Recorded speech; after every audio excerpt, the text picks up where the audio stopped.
Olá, meu irmão, a paz do Senhor. Você está aqui na disciplina da doutrina das últimas coisas, que é uma disciplina do curso básico de teologia da FAESP, curso que é ministrado aqui no setor 31 das Assembleias de Deus Vencedor do Belém. Hoje nós estamos na aula 7 e nós vamos falar sobre a segunda vinda de Cristo. Então, essa aula é uma sequência de aulas, dessa disciplina, e nós estamos hoje na aula 7. Mas se você quiser, não assistiu às aulas anteriores, você pode procurar aí no nosso canal, você vai ter acesso às outras aulas, tá ok? Então, chegamos aí na aula 7, nós vamos falar hoje sobre a segunda vinda de Cristo. Bom, a segunda vinda de Cristo é um fato, É muito comentado no Novo Testamento, é uma das principais esperanças da igreja, é o arrebatamento, a volta de Jesus. E ela é uma realidade no Novo Testamento, tanto que ela é citada mais de 300 vezes no Novo Testamento, sendo que dessas 300 vezes, 50 são citações do apóstolo São Paulo. Também, um fato interessante, ela é 8 vezes mais citada do que a primeira. Ou seja, as profecias relacionadas ao nascimento de Jesus são 8 vezes menores do que a volta de Jesus ao arrebatamento da igreja. E esse assunto também é tratado em epístolas inteiras, Colossenses, 2 Tessalonicenses, foi escrito para tratar da segunda vinda de Cristo, E também capítulos inteiros, como o Evangelho de São Mateus, capítulo 24 e Mateus 13, assuntos tratados diretamente pelo nosso Senhor Jesus Cristo. Avançando aqui, o nosso livro, o livro que nós estamos tomando por base, ele fala da maneira de como há de ser a segunda vinda de Cristo. Não vou me ater muito a esse comentário aqui dele, porque ele, na verdade, a segunda vinda de Cristo, ela vai acontecer de duas maneiras, ou melhor dizendo, ela vai acontecer em duas fases, o autor ele compara a primeira com a segunda, dizendo que a primeira vinda de Jesus durou 30 anos, e ele aqui elenca que a segunda vinda vai durar um período maior, Só que nós, os pentecostais, assembleanos, nós dividimos a segunda vinda em etapas, Nós tratamos a primeira vinda numa primeira etapa que nós chamamos de arrebatamento, e a segunda vinda 7 anos depois da grande tribulação, após a grande tribulação, nós chamamos de manifestação.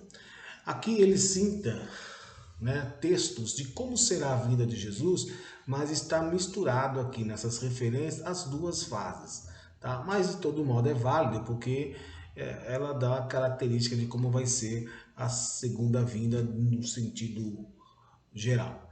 Então, primeira referência, inclusive é uma das questões do questionário que vocês devem responder, diz que a segunda vinda será de maneira pessoal, ou seja, Jesus virá pessoalmente, tanto na primeira fase como na segunda fase, Lá em João capítulo 14, versículo 3, Jesus disse que ele iria nos preparar lugar, e quando ele preparasse lugar, ele voltaria e levaria para ele mesmo. Então, Jesus se comprometeu em nos preparar lugar e ele se comprometeu em voltar pessoalmente. Então, a volta de Jesus ela será pessoal, E nós lemos também uma citação do apóstolo São Paulo, no capítulo 4 de 1 Tessalonicenses, também fala lá, que Jesus virá pessoalmente. Vamos pegar esse texto, quando ele diz à igreja de Tessalonicenses, no capítulo 4, deixa eu achar aqui, que diz assim: porque o mesmo Senhor descerá do céu com alarido, com voz de arcanjo e com trombeta de Deus, e os que morrerem em Cristo ressuscitarão primeiro. Então ele diz o mesmo Senhor, ou seja, ele virá ele mesmo, né? Ele pessoalmente irá fazer o arrebatamento. Já na segunda fase, ele virá pessoalmente também implantar um milênio, né? E só que dessa vez ele já está voltando com seus santos, no caso a igreja, para implantar o milênio. Nós vamos dar mais detalhe desse assunto mais na frente, ok? Então, outro item interessante é que a segunda vinda ela é literal, né? Por que é importante que falar que é literal? Porque tem muita gente que crê que a segunda vinda ela é figurativa, ou seja, quando o crente morre é que Jesus já veio para ele. Isso é um ensino, né, que não condiz com a palavra do Senhor, né? Quando a pessoa morreu, Jesus veio para ele. Não, não é isso. Isso não está na Bíblia, né? Então, a segunda vinda é literal. Haverá um arrebatamento e quem não morreu terá seus corpos transformados. Nós vamos ler com muito mais detalhe daqui a pouco. Aqui é só um aspecto geral, tá? Bom, a sua vinda será visível, né? Isso na segunda fase, porque na primeira fase ela será invisível. Na primeira fase será um arrebatamento, então ninguém vai ver, será num abrir e fechar de olhos. Já na segunda fase será visível, ali todo olho verá. Nós vamos entrar em detalhes também. E será gloriosa, né? Será um prazer enorme para a igreja, será glorioso. A igreja será arrebatada, sentirá a glória de Deus e será gloriosa também a sua volta na segunda fase, né? Onde ele voltará com seus santos anjos. Então é importante você, meu irmão, minha irmã, que está nos acompanhando, ler esses versículos para comparar, ok? Você dá uma pausa no vídeo, compara, para que você possa aprofundar o seu conhecimento. Agora nós vamos falar, né, da segunda vida dividida em duas fases, né? Nós temos aqui a primeira fase e nós temos aqui depois a segunda fase. Então, na primeira fase, nós temos aqui que é importante você observar que tem algumas características na primeira fase. A primeira fase nós chamamos de arrebatamento. Ele vem buscar a sua igreja, ok? E como será essa busca? Aqui em Tessalonicenses, dá em detalhes como será o arrebatamento. Nós acabamos de ler um versículo, mas vamos ler, né, o versículo 14 ao 17 de 1 Tessalonicenses. Acompanhe comigo, pega a sua Bíblia, vamos verificar o que o apóstolo São Paulo nos diz aqui. Olha só, dizendo, pois, isto pela palavra do Senhor, que nós, os que ficarmos vivos para a vinda do Senhor, não precederemos os que dormem. Então, quem está vivo não será arrebatado antes daqueles que já morreram, aqueles que dormem. Então, primeiro vai acontecer a ressurreição, os crentes que estão dormindo e que serão ressuscitados, e aí aqueles que serão transformados, e aí sim serão arrebatados. Então, versículo 16, porque o mesmo Senhor, ou seja, ele virá pessoalmente, descerá do céu, então ele virá buscar, se ele vai descer do céu, mas ele vai ficar no ar, ele vai ficar no ar. Então, descerá do céu com alarido, com voz de arcanjo, ou soada trombeta, e com trombeta de Deus, e os que morreram em Cristo ressuscitarão primeiro.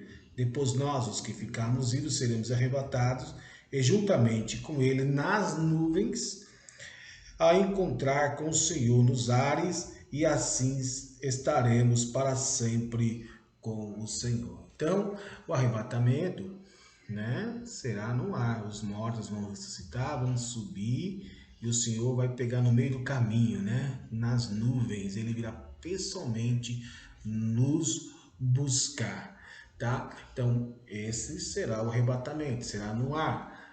Ela será para o povo de Deus, é óbvio. Ele vem buscar a sua igreja, ele vem buscar o seu povo, amém? Também será sua vinda como um noivo, ele vem arrebatar a sua igreja, porque depois é como um noivo, né? Ele vai no meio do caminho, pega a sua noiva e traz de volta para o altar. vai acontecer com a igreja. Ele vai buscar a noiva e nós vamos direto para a festa, né, das bodas do Cordeiro, né?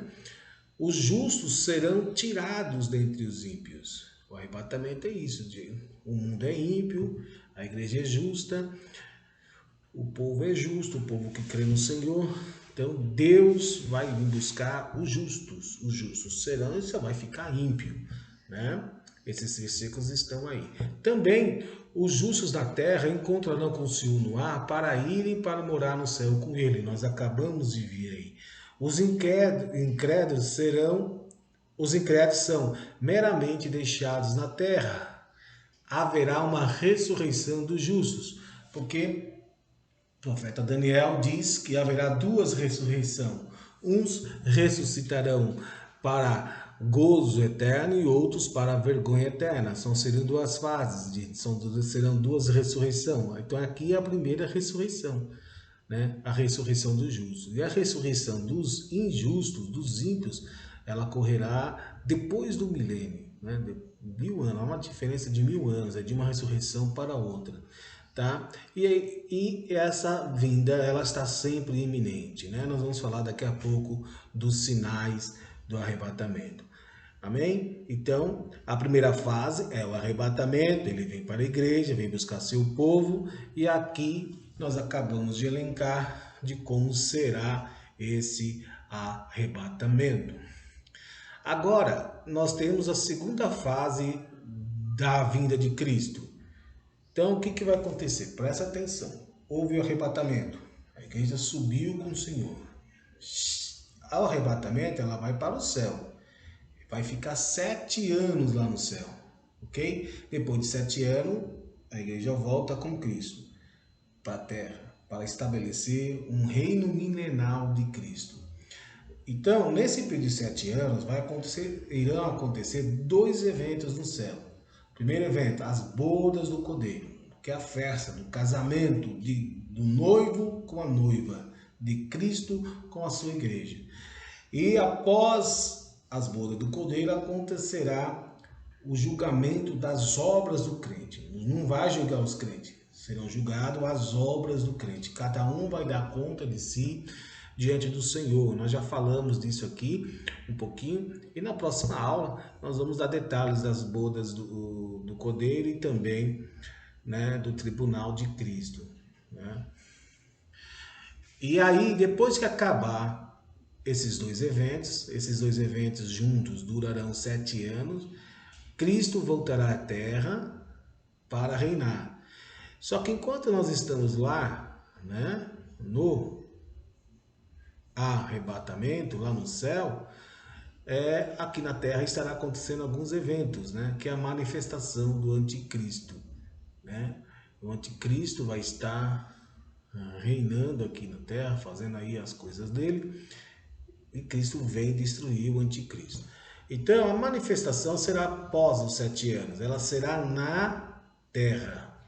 Está escrito em Zacarias capítulo 14, versículo 4. Tá? Lá relata que Jesus, ao descer, ele irá salvar Israel. Israel vai estar sob forte perseguição do anticristo, vai morrer muito israelita. Quando tiver um número bem reduzido, eles vão estar acuados perto dos Montes das Oliveiras.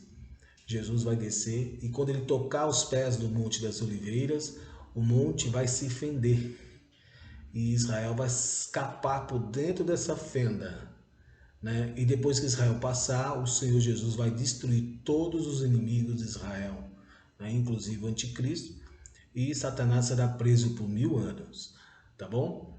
Vamos lá. Será na terra, será com o povo de Deus, porque a igreja vai voltar com Cristo, a nova Jerusalém estará sobre a Jerusalém e nós vamos reinar com Cristo, nós vamos julgar o mundo, nós vamos reinar com Cristo. Jesus vai estabelecer o seu reino milenal, então ele vai voltar com o seu povo. Será a sua vinda como um rei para julgar e reinar, é isso que vai acontecer. os ímpios, né? Satanás ali com vários ímpios, né? Quando ele voltar, ele vai destruir todos os inimigos de Israel, e aí os ímpios serão tirados dentre os justos. Então, na primeira fase do arrebatamento, os justos serão tirados do meio dos ímpios. Na manifestação, os ímpios serão tirados dentre os justos. Então, só vai ficar justo na terra. Amém? Os justos entram no reino aqui na terra, né? E vão reinar com Cristo. Os ímpios são destruídos e lançados no fogo eterno. Não haverá ressurreição específica. Nessa fase não tem ressurreição. A ressurreição acontece apenas na primeira fase. É para ser precedida de certas coisas definidas. Aí, que são essas certas coisas? Exatamente a manifestação do anticristo. Eu vou ler esse texto aqui, ó, de 2 Tessalonicenses, para a gente explicar o que vai estar acontecendo na terra enquanto a igreja está lá no céu, né? Então, nesse período, o que vai acontecer? Vai acontecer a manifestação do anticristo, né? E isso vai acontecer apenas após o arrebatamento. Por que o anticristo não se manifesta agora? Porque o Espírito Santo o impede.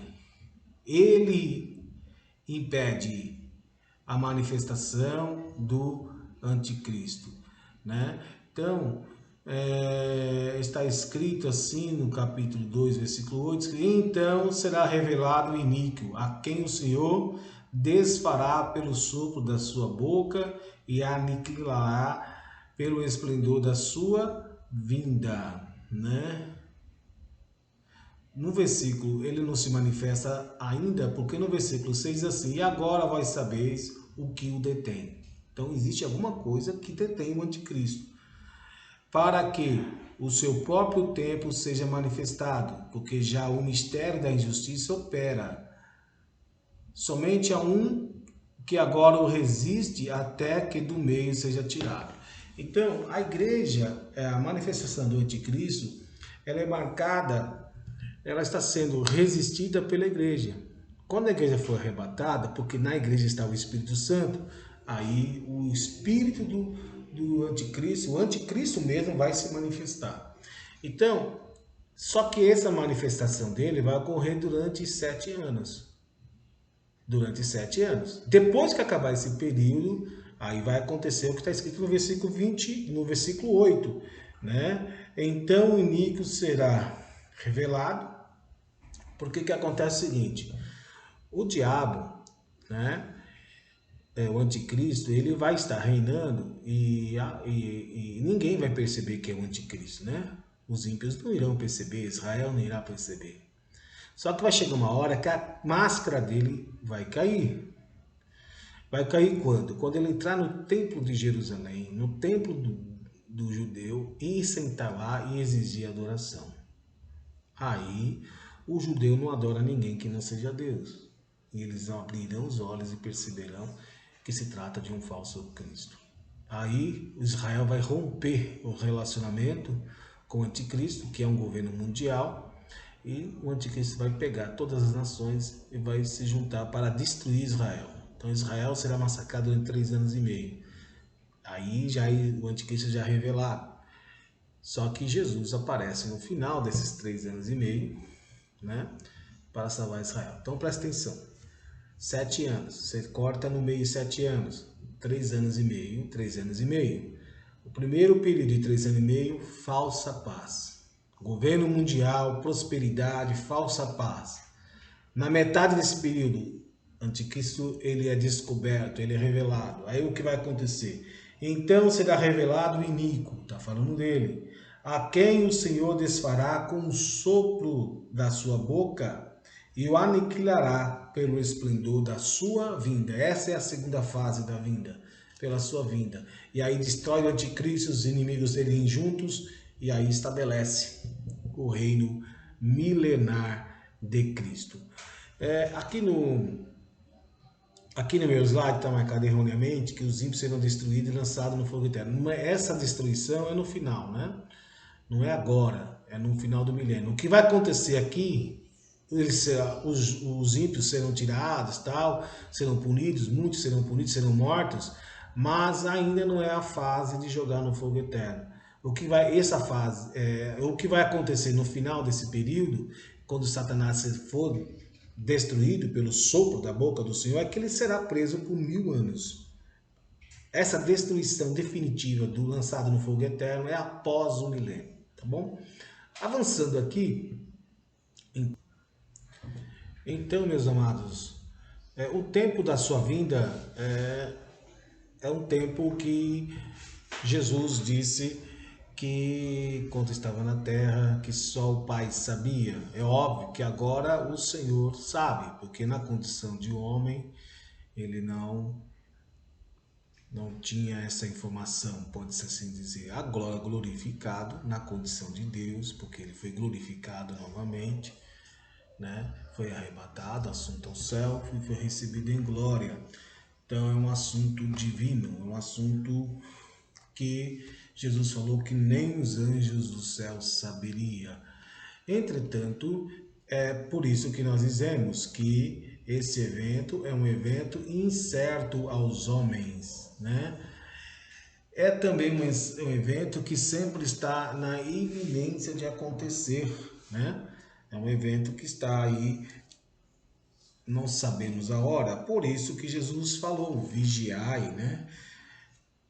Porque não sabeis o dia, nem a hora em que o Filho do Homem há de vir. Então, nós devemos estar sempre em vigilância. Em Mateus, capítulo 24, versículo 50, né? Se é um iminente, também é um evento não esperado. Diz assim, virá o Senhor daquele servo no dia que não espera e a hora que ele não sabe. Então, é um evento que nós não sabemos. O certo é que Jesus mandou que nós vigiemos, vivemos uma vida de santificação, de prontidão espiritual para a sua iminente vinda, tá? Entretanto, embora ele não tenha marcado a data, nem de dito o dia, o Senhor deixou-nos sinais, né? Ele deixa sinais. Aí pelos sinais a gente consegue detectar o período, né, mais apropriado para o arrebatamento. Então, pela Bíblia, né, esse arrebatamento vai acontecer num tempo de frieza espiritual, né? É o que ele diz, que se por aumentar a iniquidade, o amor de muito esfriaria, né? Será um tempo de sensualidade e impiedade, né? Ele diz que será como um tempo, né, de, por exemplo, de Noé. Ele usa essa parábola dizendo que na época de Noé se casavam e davam-se em casamento até o dia em que Noé entrou na arca. Assim será.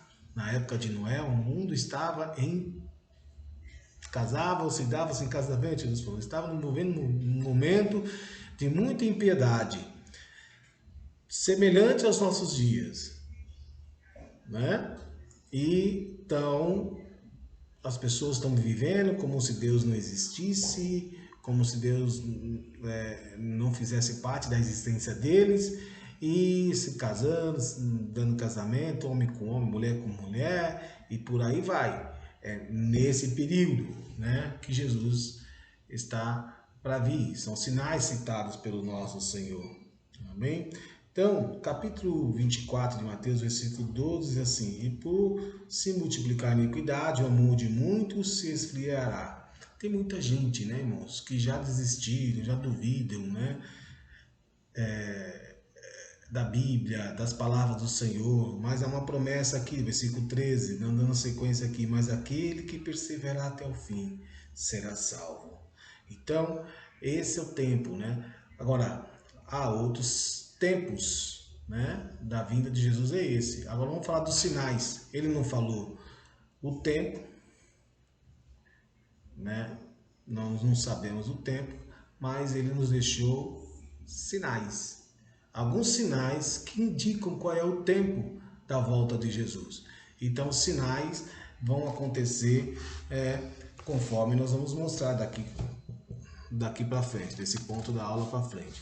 Então, os sinais vão acontecer, meus amados irmãos, né? 3 tipos de sinais, né? Serão sinais na igreja, sinais no mundo, né? E sinais em relação a Israel, né? Então, tá tudo aqui. Nós vamos os sinais na igreja, né? Quais são os sinais da igreja? Falsos cristos e falsos profetas. Jesus disse em Mateus 24, versículo 4 ao 5, que muitos virão em seu nome, né? E dirão eu sou o Cristo. Jesus disse em Mateus 24, versículo 4, Jesus respondeu e disse: acautelai-vos para que ninguém vos engane, porque muitos virão em meu nome, dizendo eu sou o Cristo, e enganarão a muitos. Então nós temos aí exemplos, né? Aqui no Brasil tem um aí que se diz que é o Cristo, né? Então são ensaios, né, de sinais, mas o verdadeiro anticristo mesmo, ele ainda vai se manifestar.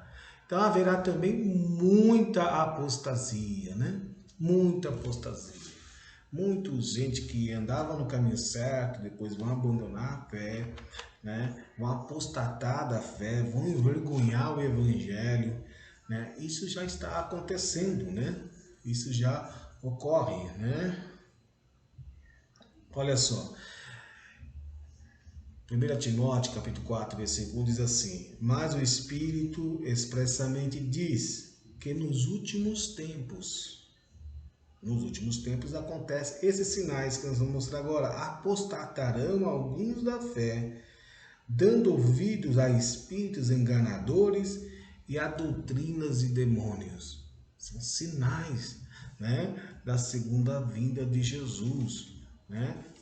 Ele não falou a data, mas ele deixou os sinais. E nós devemos estar atentos quando esses sinais acontecem, quando esses sinais se manifestam, né? Em 2 Tessalonicenses, capítulo 2, versículo 3, assim: ninguém de maneira alguma vos engane, porque não será assim, sem que antes venha a apostasia, e se manifeste o homem do pecado, o filho da perdição.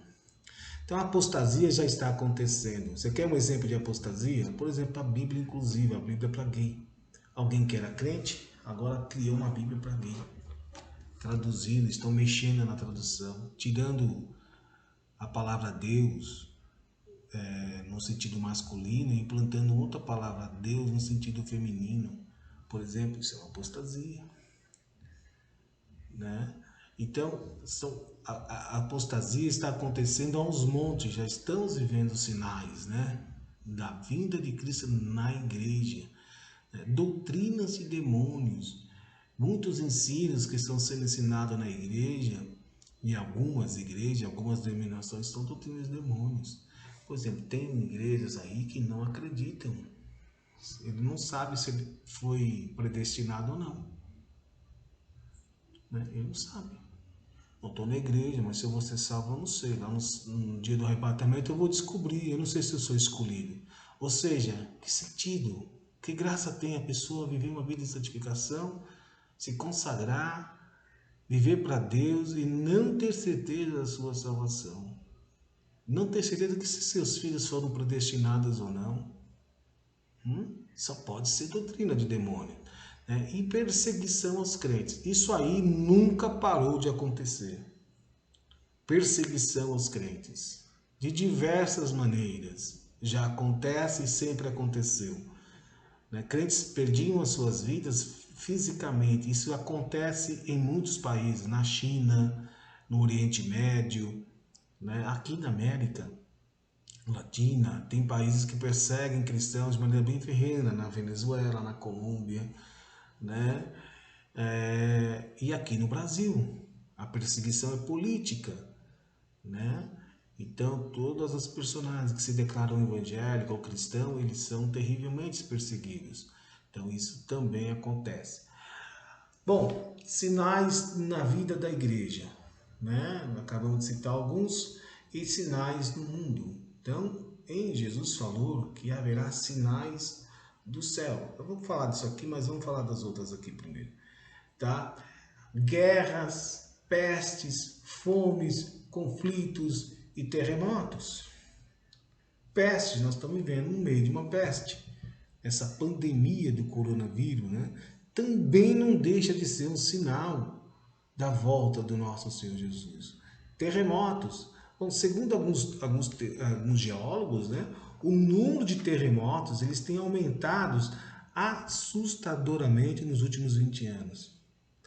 De acordo com uma universidade americana, né, entre 2000 e 2010 aconteceram mais 200 mil terremotos em um período de 10 anos.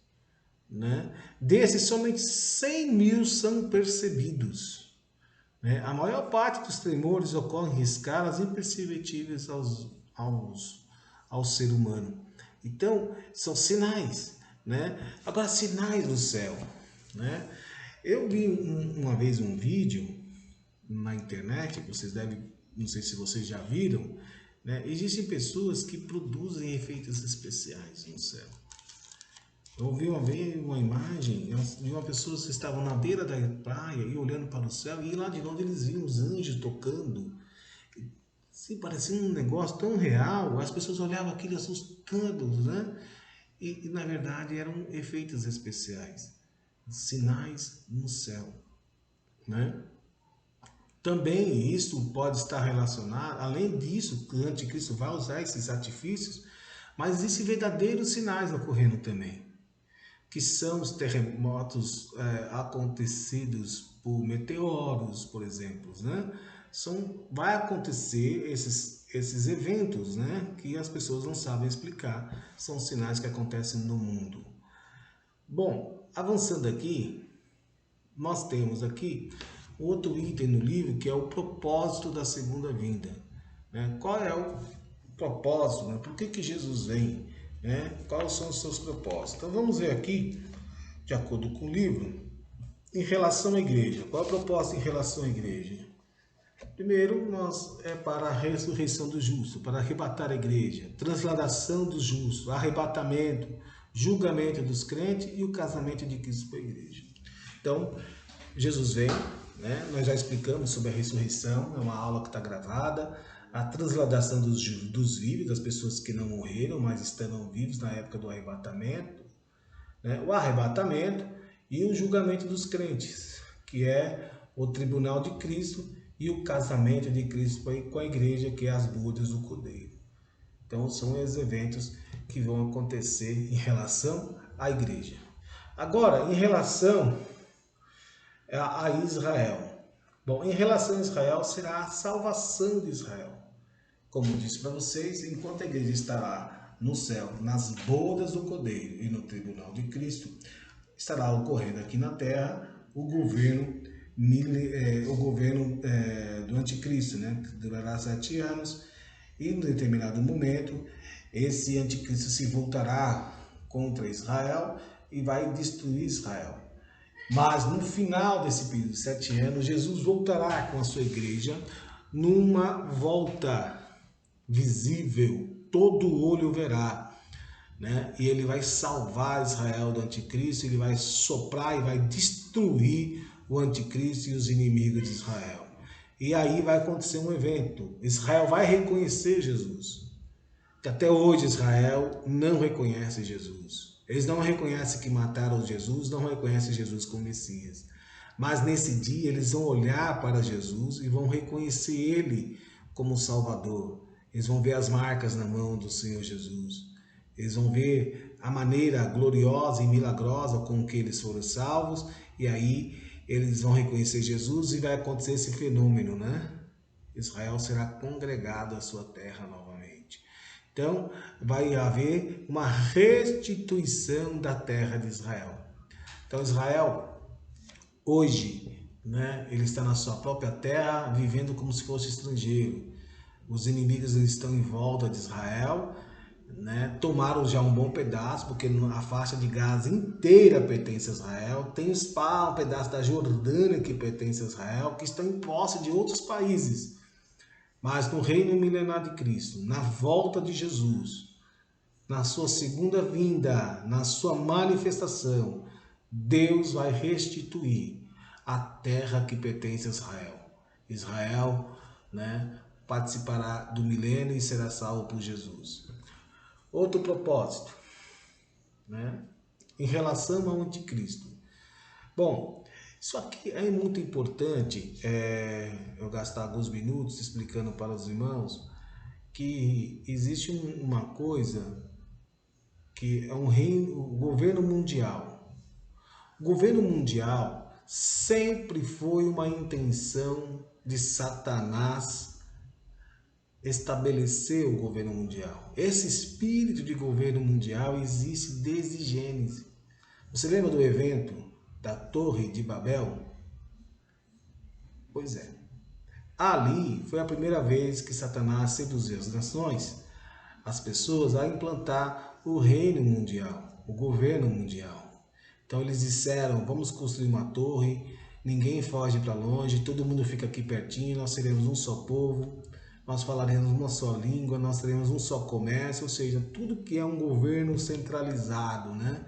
Teria uma economia só, um só povo, uma só nação, e não teria nacionalidades, né? Seria só um governo. Deus foi lá e destruiu. Babel vem da a palavra Babilônia, vem de Babel. Babilônia tentou implantar um reino mundial também. Lembra de Nabucodonosor? Né? Também tentou implantar um reino mundial. E Império Romano também tentou implantar. E no reino do anticristo também será uma tentativa de implantação de governo mundial. Essa ideia de governo mundial ainda existe hoje, porque o espírito do anticristo opera. Ele não se manifestou, mas o espírito está operando. Então se vê as pessoas dizendo na televisão, artistas, pessoas que estão alinhadas ideologicamente a esse propósito, dizem que soluções globais, problemas globais exigem governo global. Então, com essa conversa, com esse tom, né, eles falam de globalização e globalização, através da globalização eles querem implantar o globalismo, que é exatamente o governo mundial. Então, essas teorias, essa ideologia é de origem, né, do espírito anticristo que ele sempre quis implantar. Mas ele vai conseguir. Após o arrebatamento da igreja, por 3 anos e meio, ele fará um governo mundial de falsa paz. Depois, juntará esse governo contra Israel pelo resto do período de 3 anos e meio. Mas com a manifestação do anticristo, né, com a volta de Jesus, né, Jesus vai destruí-lo. Então, haverá uma manifestação, né, do anticristo nesse período. O Império Romano será ressuscitado. Então, se você ler Apocalipse capítulo 13, versículo 1, deixa eu abrir aqui, diz assim: e eu pus-me sobre a areia do mar, e vi subir do mar uma besta, que tinha 7 cabeças e 10 chifres, e sobre seus chifres 10 diademas, e sobre as suas cabeças um nome de blasfêmia. Então presta atenção. Aqui João está dizendo que ele estava na beira da praia e no mar ele viu surgir uma besta. Mar na Bíblia significa nações. Então das nações vai surgir uma besta que tem 10 cabeças, 7 cabeças e 10 chifres. Então são grandes líderes mundiais que algumas nações se juntarão e formarão esse império, né? Você já ouviu falar de G7, G8, G10? São alguns desses países que fazem parte desses grupos, né, manifestarão. Então, se manifestarão para reinar, para criar esse governo mundial, e esses países serão os cabeças. Então, na Europa já existe, né? Você já ouviu falar do euro, né? É uma moeda comum, uma economia global. A Inglaterra acabou de sair disso aí, né? Mas ficou muito mais países. Mas vai sair mais países, mas vai surgir ali um grupo de países que eles vão ter um grande poder econômico. É o que diz o nosso livro, né? Então, este Império Romano será ressuscitado, né? Então, esse grupo de países vai ter um grande poder político, poder comercial, terá poder religioso, né? Só que vai ter um problema, né? Eles pregarão a supremacia do Estado. Então, e será e diz o texto, ele terá um nome na sua cabeça, é o nome de blasfêmia. Ou seja, eles vão abandonar Deus, vão perseguir os cristãos. A pessoa pode ser religiosa, mas não pode ser cristão. Vão perseguir os cristãos, né? E vão pregar a supremacia do Estado. O Estado será o Deus. Só vão adorar a Deus, o Deus Estado. Ideia que sempre predominou nos impérios. Lá na Babilônia, quando se criou a estátua de Nabucodonosor, aquela estátua representa o Estado da Babilônia. Então, quem é que dá tudo? O Estado. Quem te dá comida? O Estado. Quem é que dá os benefícios? O Estado. Então, o Estado é digno de adoração. E essa ideia de adorar Estado, de Estado ser pai e ser mãe das pessoas, predomina hoje. É uma ideologia de esquerda, onde o Estado é provedor, onde o Estado provém tudo. O Estado dá renda mínima, o Estado dá cesta básica, o Estado dá emprego, o Estado dá tudo. Então, o Estado, essa é a ideia que é pregada, né? Vai ser, é bom você ler isso no livro, viu? Né? Lá vai ser a doutrina da supremacia do Estado.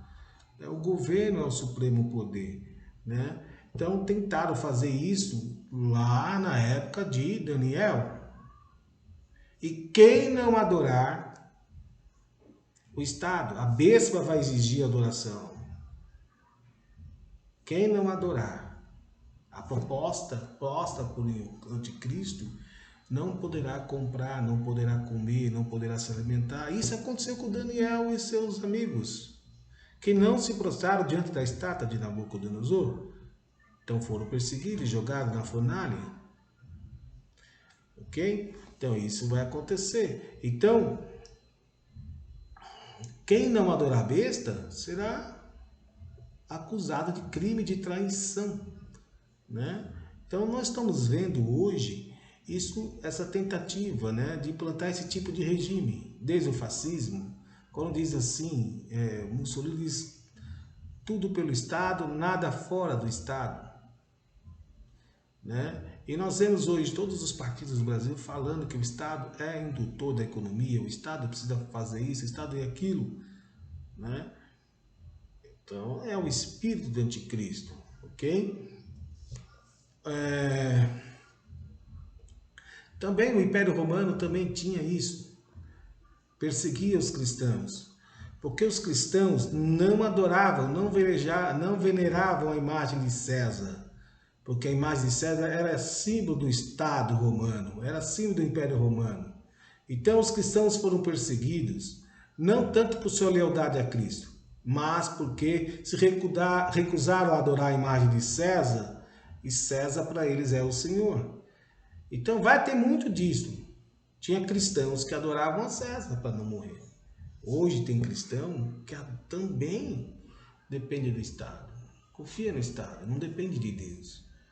E por isso vão cair. Não serão arrebatados e vão cair no encanto do anticristo, né? A Revolução Francesa também foi um evento, né? O que acontecia lá? Lá na Revolução Francesa, eles tiraram a igreja, tiraram Deus, lançaram Deus fora e lançaram um outro Deus no lugar. O Deus pátria, a exaltação do Estado, né? E das pessoas que promoveram aquela revolução diz o seguinte: o Estado é o supremo Estado, é o supremo em todas as coisas. O Estado é supremo em todas as coisas. Quando o Estado se pronuncia, a igreja não tem nada a dizer. Então, a Revolução Francesa exatamente silenciar a igreja e exaltar o Estado. Essa foi a função. E tem aqueles nomes bonitos, liberdade, solidariedade, fraternidade. Os maldosos usam essas expressões até o dia de hoje, né? Mas na verdade eles querem implantar um regime totalitário. Então, você tem uma ideia, quando houve a Revolução Francesa, se colocaram em todas as vilas na França uma frase: o cidadão nasce, vive e morre pela pátria. Agora, antes ele nascia, vivia para agradar a Deus. Mas agora não. Durante a Revolução aconteceu isso aí. Agora ele nasce, vive pela pátria e morre pela pátria. Então, nós estamos vivendo o momento desses sinais, né? Porque o Espírito Anticristo já está operando para que essas coisas aconteçam, né? Nós estamos vivendo uma civilização anti-Deus. Deus está sendo tirado das escolas, Deus está tirado dos estados, Deus está sendo tirado de todos os meios sociais e sendo empurrado só para dentro da família. E dentro da família eles tiram Deus também. Todo o poder que o pai ensina para os filhos, né, sobre criação, todos aqueles valores que são ensinados pelos filhos, quando a criança vai para a escola, o Estado retira. Né? Então nós estamos vivendo sob a influência do anticristo. O mundo está sendo preparado para a manifestação do anticristo. Tá bom? E o propósito da sua vida em relação às nações é que as nações serão julgadas. Quando vai acontecer isso? Então Jesus desceu, né, com a sua igreja, destruiu o anticristo e vai julgar as nações. Depois que ele julgar as nações, Cristo reinará por 1000 anos. Então, esse é o propósito da segunda vinda de Cristo. Bom, nós chegamos aqui ao final do nosso conteúdo do que está no livro. Você responde esses questionários para te ajudar na prova. Nós faremos uma prova online. Ok? E na próxima semana, nós vamos fazer uma aula ao vivo. Ok? Então, fique atento que eu vou mandar aí para você um link para você participar desta aula.